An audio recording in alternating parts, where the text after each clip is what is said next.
Troisième compagnie d'instruction en flamand rouge sous les ordres du lieutenant Magnabel Bouk et la quatrième compagnie d'instruction en flamand bleu sous les ordres du lieutenant Balédion.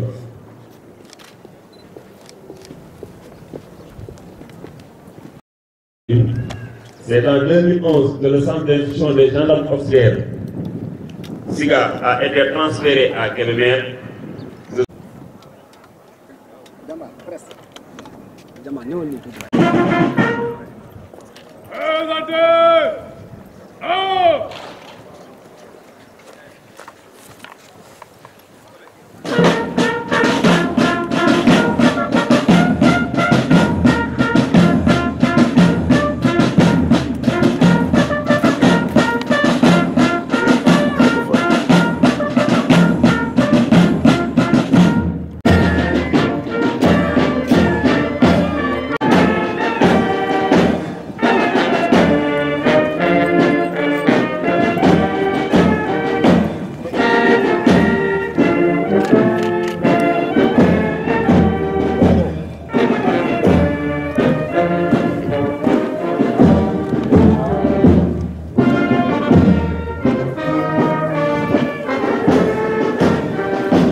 mon colonel.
Commandant les troupes, au sein colonel.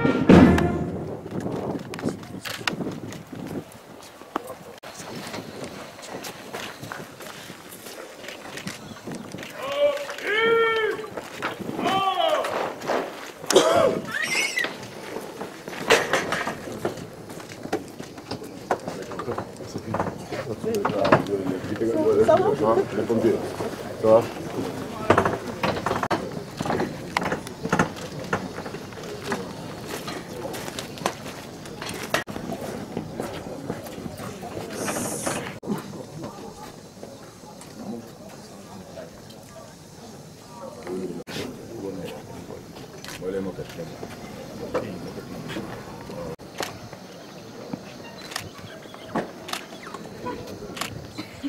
A prononcé son allocution.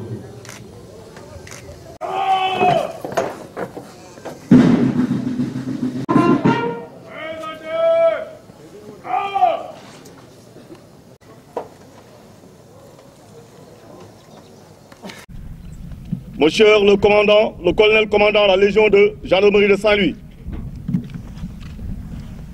messieurs les chefs de corps et chefs de service, messieurs les officiers, sous-officiers militaires du rang, messieurs les autorités religieuses et coutumières, chers parents et amis des soldats du contingent 2023-3, honorables invités, à vos rangs, titres et qualités, permettez-moi d'abord de vous souhaiter au nom du général de corps d'armée, haut commandant de la gendarmerie nationale et directeur de la justice militaire, et au nom de l'ensemble du personnel de la gendarmerie, la bienvenue au centre d'instruction des gendarmes auxiliaires. La cérémonie qui nous réunit ce matin, à cet endroit mythique, marque la fin de la formation initiale de combattants du contingent 2023-3 et constitue un événement de portée hautement symbolique pour ces jeunes soldats du contingent majestueusement alignés devant vous. Monsieur le gouverneur, honorables invités, l'occasion nous est une fois encore offerte ce jour de constater ce matin que les cadres de la ville de la ville de Kébémer et les populations locales ont fait montre d'une grande disponibilité pour venir massivement assister à cette cérémonie solennelle de présentation du drapeau au contingent 2023-3. Qu'il me soit permis de leur témoigner toute ma profonde gratitude. Chers parents et amis, je mesure l'émotion qui vous anime de retrouver vos proches après 4 mois de séparation pour cause de formation militaire au SIGA. Mon cher le gouverneur, honorables invités, la cérémonie de ce jour revêt une symbolique particulière pour ces soldats fièrement alignés devant vous. La présentation du drapeau national aux soldats de la 3e fraction de l'année 2023 est un acte solennel par lequel ils réaffirment leur engagement citoyen de servir leur pays avec honneur et dignité, le cas échéant, jusqu'au sacrifice suprême. Fort de 423 soldats, le contingent 2023-3 a été incorporé le 2 septembre 2023. Il y a donc de cela près de 4 mois, ces soldats à l'allure fière, représentant le Sénégal dans toute sa diversité, franchissaient le portail du centre d'instruction avec l'unique ambition de servir leur pays au sein des forces armées. Aujourd'hui, après de dures épreuves et privations où se mêlaient espoir et doute, ils se présentent à vous véritablement transformés en soldats convaincus et prêts à servir la patrie. Les résultats obtenus après la fin de la formation initiale sont le fruit de l'engagement et de la détermination des personnels d'encadrement et de soutien du centre qui sont évertués à tuer les civils et faire naître le soldat. Ils ont bravé la fatigue, le sommeil et le froid pour dispenser à ces jeunes soldats une bonne formation dans le but de pourvoir aux unités de gendarmerie des ressources humaines de qualité. Je saisis cette opportunité pour leur témoigner toute ma gratitude, ma satisfaction et mes encouragements. Mon cher le gouverneur, honorables invités, nous arrivons au moment clé de cette cérémonie. Le drapeau du centre d'instruction des gendarmes auxiliaires, encadré de sa garde, va sortir des rangs et rejoindre son emplacement afin de recevoir les honneurs qui lui sont dus en cette occasion solennelle.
Toute une armée, voire toute une nation.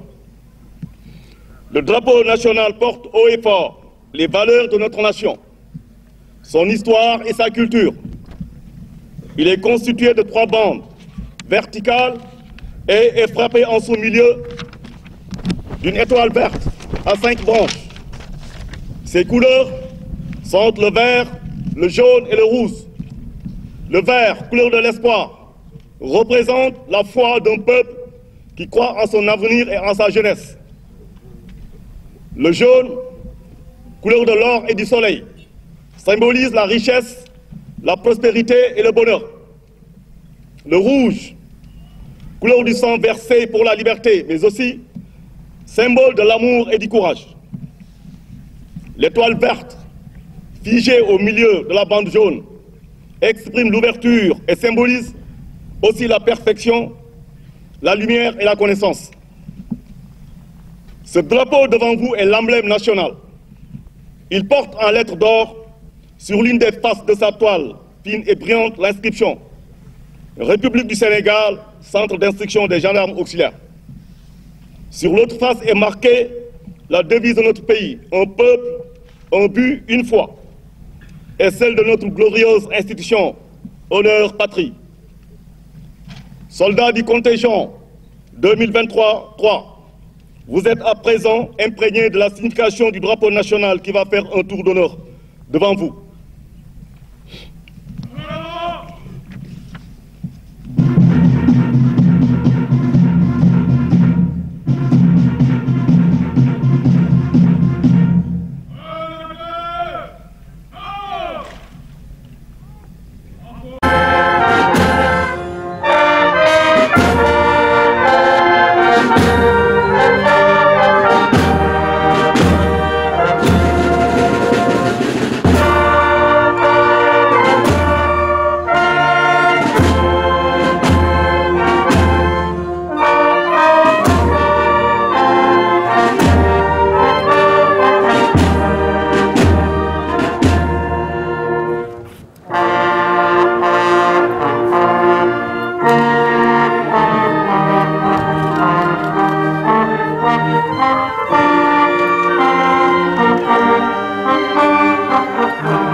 avec discipline, honneur, dignité, abnégation et règle. Président. Soldat du contingent 2023-3, tous.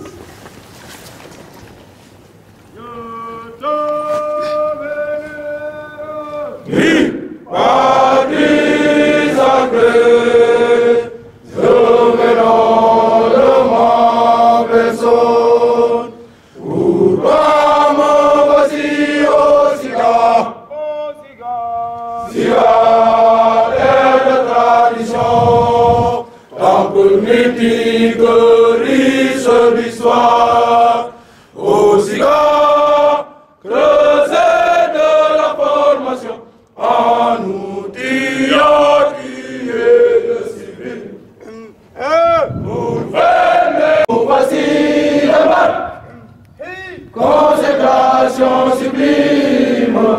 fierté suprême.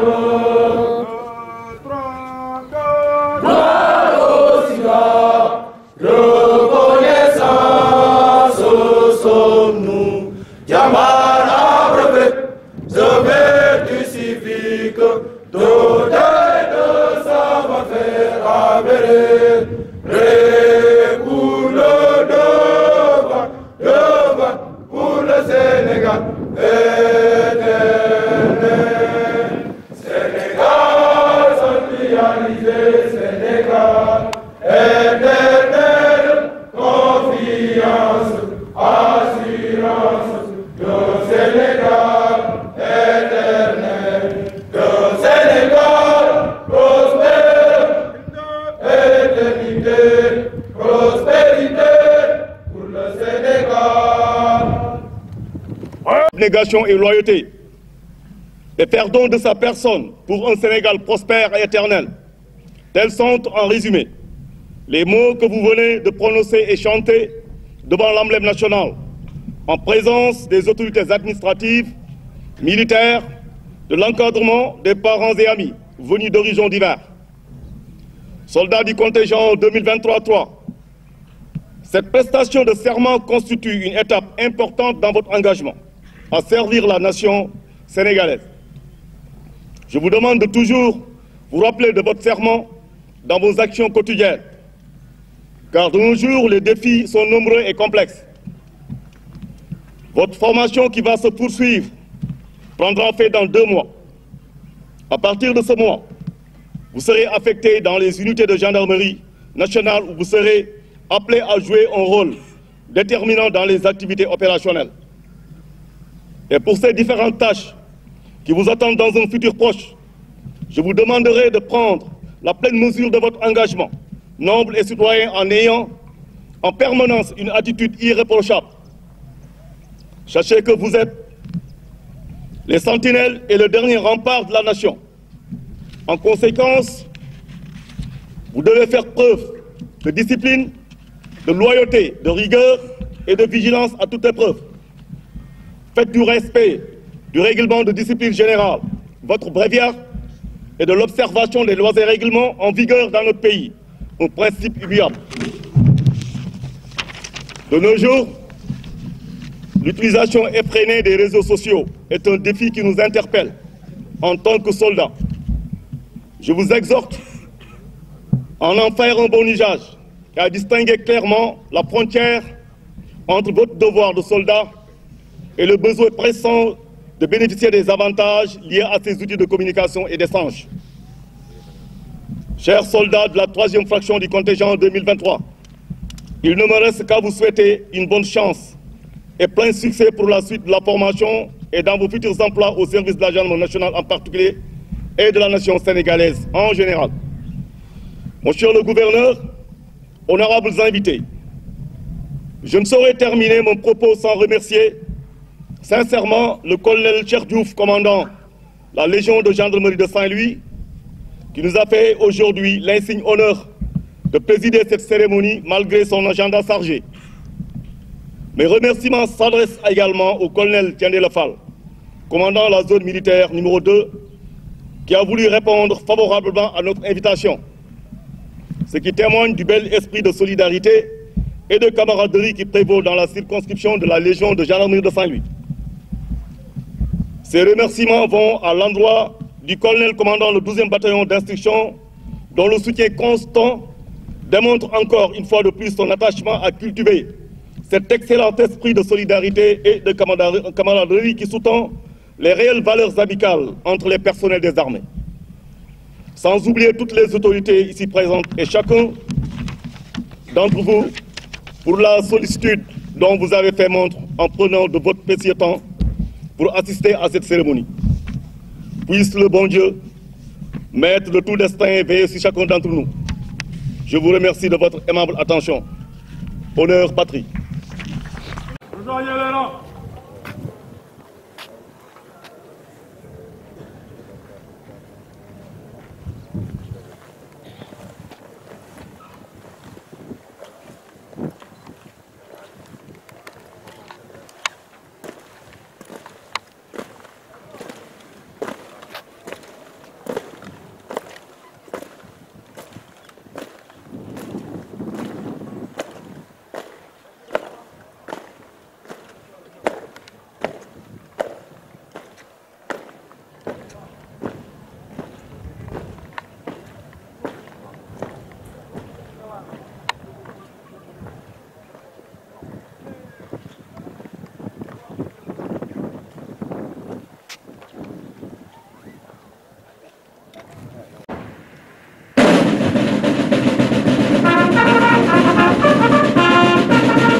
var commandant les troupes.